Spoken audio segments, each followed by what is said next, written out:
Hey, Brennan here. Welcome to the channel, and thanks for tuning in. We got another 2025 Rookie Scouting Report show here for you today. We're going to discuss Omarion Hampton, 3-year junior running back headed to the NFL Draft. Going to be joined by Jason DiRienzo, my podcast co-host, and we are going to break it all down. We've watched his All-22 film. We're going to go over his 2024 statistical production, his PFF stats, and how they stack up against the other 25 running backs headed to the draft. We're going to review his full scouting report after watching the tape. What did we see? And then we're going to give you our scouting report card grades. So we're going to tell you everything that we saw watching Omarion Hampton. If you want access to the All-22 film breakdowns that we provided to the NFL Draft Big Board subscriber, consider becoming a subscriber. Check out the website below. It's a great way to support the channel. We put a lot of work in here getting you ready for your rookie drafts. Help me get to 20,000 subscribers. Hit that subscribe button. Doesn't cost you a thing to do that. Let's not waste any more time. Enjoy the show. All right, Jason, let's get to our second 2025 rookie scouting report, and let's talk about Mr. Omarion Hampton. All right, 6 foot, 220-pound junior running back. This guy has been productive at North Carolina for 3 years. We've been excited about him in our Debbie leagues and C2C leagues for 3 years, and pretty excited that he decided as a true junior to go to the NFL. So, Yeah. We watched the All-22 film. We watched his Virginia game. We watched his Duke game, his Boston College game. We're going to break his scouting report down here very shortly. But first, let's go through his 2024 production and PFF stats. All right, he had 1,600 yards on the season, averaging 5.9 yards a carry, 15 TDs. Really good pass catcher, second only behind Cam Scatterbo for the top 25 running backs headed to the draft as far as receiving yards, with 373 with 2 touchdowns. The ranks that you see on the screen, if you're watching on YouTube, guys, are the ranks are based on the top 25 running backs headed to the 2025 NFL draft. The rest of the players in college football have been taken out, so you can see how he stacks up against the rest of the draft class. All right, PFF rush grade 88.8. He ranked 9th. Yards after contact, which is to be expected on the high side, at 4.35. He ranked 4th in the class. Missed tackles forced, 24% of the times he touched the ball.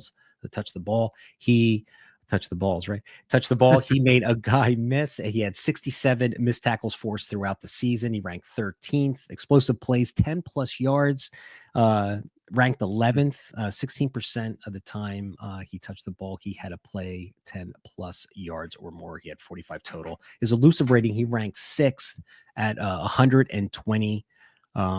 So solid grades all the way around. As far as comparing him to the rest of the class. So we watched the 3 films. We broke it all down. Tell us what your overall thoughts were on the scouting report for Hampton. Yeah, it was kind of a mixed bag, honestly. When I popped on the Boston College film, I wasn't really honestly overly impressed. But the number one thing I did see that was consistent is he's definitely patient at the line. He allows blockers to set. He doesn't just get the ball and start running chaotically. Like, he has a strategy. He allows the blockers to set, and he waits for the gap to develop. And when the gap develops, he commits and he takes off. I love the lower pad level that he has. It's not like he starts out high and gets low. Like, he starts out with a lower pad level, knowing that he's going to plow himself through contact, and he keeps pressing forward no matter what, keeps his legs turning through the contact in the trenches. So you see that power part of his game immediately.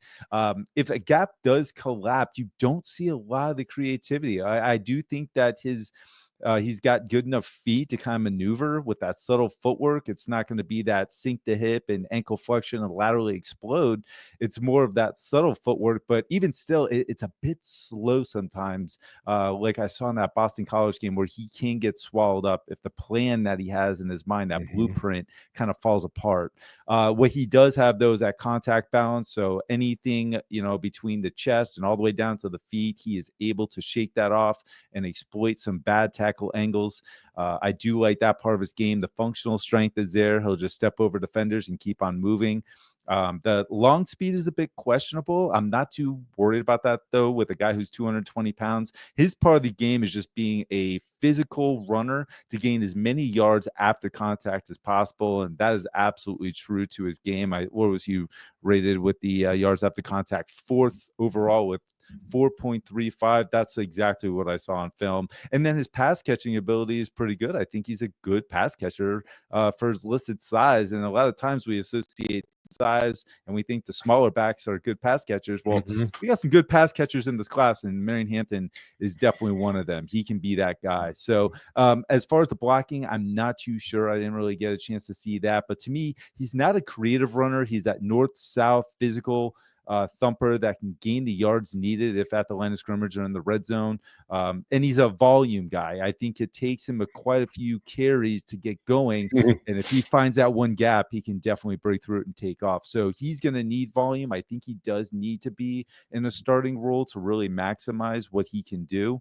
Overall, I think Omarion Hampton is going to be a solid starter at the next level. And I do think that he can be a starter because he's got that 3-down skill set.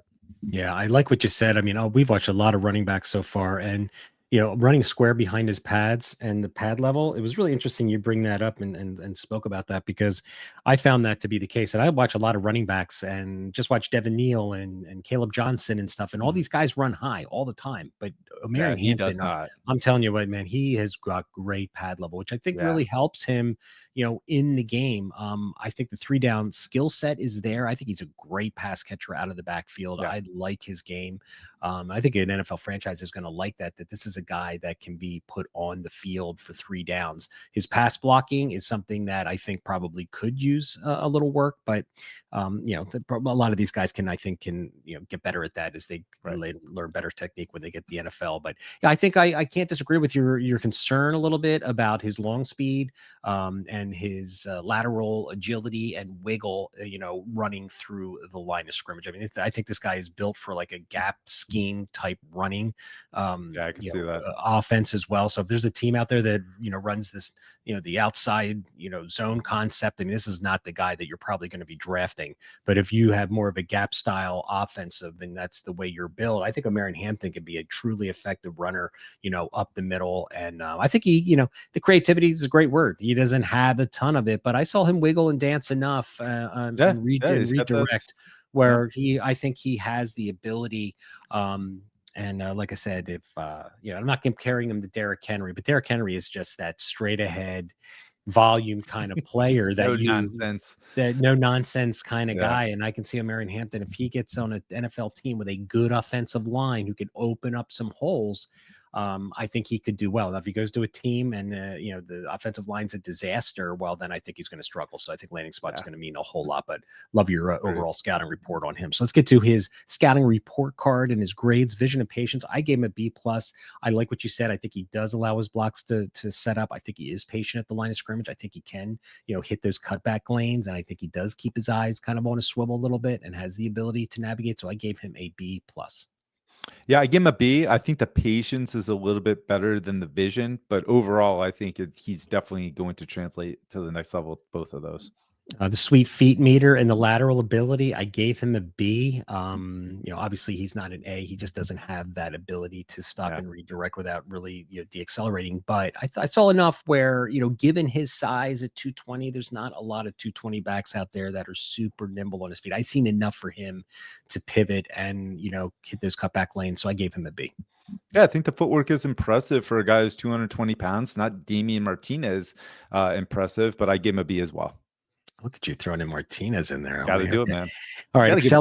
I know. I thank you, sir. I appreciate that. Acceleration and long speed, I gave him a B-. I mean, this guy's not going to be a breakaway guy, right? So there's two parts of speed, right? The acceleration at the line of scrimmage. I like what I see, man. I mean, I think he's, when he hits the hole, he makes a commitment, man. He hits it and he hits it hard. He lowers those pads and he's going. But I mean, that long speed. But to me, it's all about the short area winning for a running back. There's only so many Saquon Barkleys and guys that, Gibbses that can take it the distance. So I gave him a B-. Grade for that. Yeah, I give him a C. And, I went and looked. I know he's been recorded at like 21, 22 miles an hour, which is really impressive for some of these breakoff runs. But based on what I saw in the film, I didn't consistently see that kind of speed. So I'm going to give him a C here. Yeah, he probably needed a huge runway. That could have been like one time in his career, right? Yeah. Could have been. Strength and contact balance, got to give the guy an A. I mean, he is a bruiser. He's going to be the kind of back that is going to wear down defenses. And like you said, that's a great way to put it. A volume guy who can take the punishment, has been relatively durable, right? Yeah. I mean, 3 years. Has he really missed any time with injury? Not that I can recall. And the guy's got a shit ton of carries for 3 straight years. So he is a durable guy. So great contact balance as well. So I gave him an A. Yeah, I gave him an A as well. I mean, this part of the game I have no question marks about.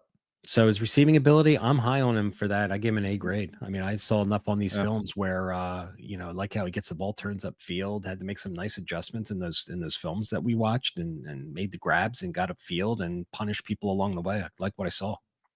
Yeah, I give him a B. As far as the route running, I'm a little. That's a question mark I have, just as far as how he is going to be with manipulation, separation at the next level. But as far as pass catching, I think it's absolutely solidly good. I give him a B. You think he's a day 2 lock?